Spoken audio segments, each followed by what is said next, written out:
40 seconds. Stable at step 3.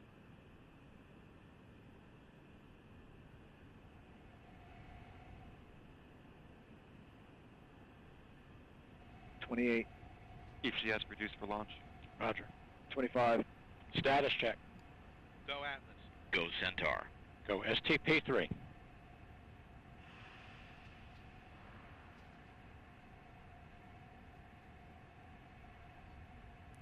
T-minus 10, 9, 8, 7, 6, 5, 4, 3, 2, 1. And we have liftoff of the United Launch Alliance Atlas V rocket with the STP-3 mission for the United States Space Force.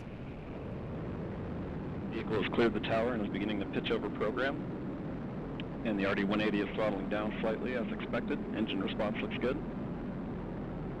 And passing 20 seconds into flight, the PU system has gone to closed loop control. SRB chamber pressures continue to look nominal. RD-180 pump speed and fuel injector pressures continue to look good. Mach 1, Atlas V is now supersonic.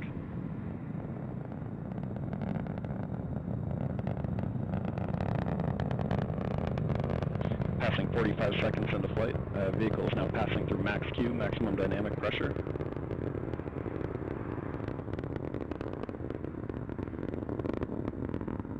And the RD-180 is throttling back up as expected. Engine response looks good. Passing 1 minute into flight, the vehicle is now 9 miles in altitude, 7 miles downrange, traveling at 2,200 miles per hour.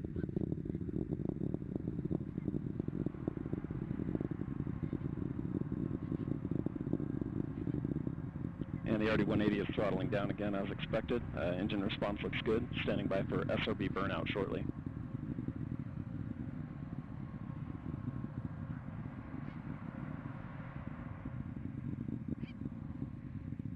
And just past a minute and a half into flight, we have burnout on all 5 SRBs.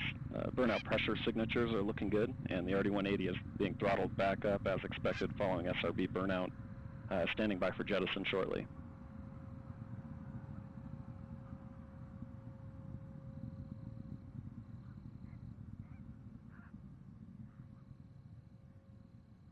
And we have good indication of jettison of all 5 SRBs, and the vehicle has gone to closed loop Q alpha limited steering following SRB jettison. Body rates are looking good.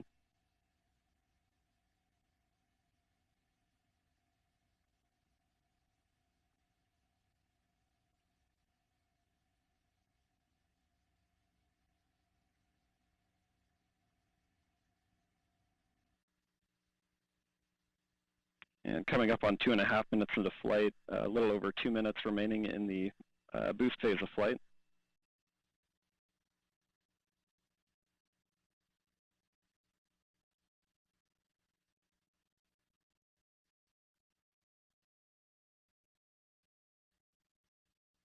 And the RD-180 is now throttling to maintain a constant 2.5G acceleration limit. Engine response and vehicle response looks good. And the Centaur reaction control system is now pressurizing to flight levels. Passing 3 minutes into flight, the RD-180 pump speeds and fuel injector pressure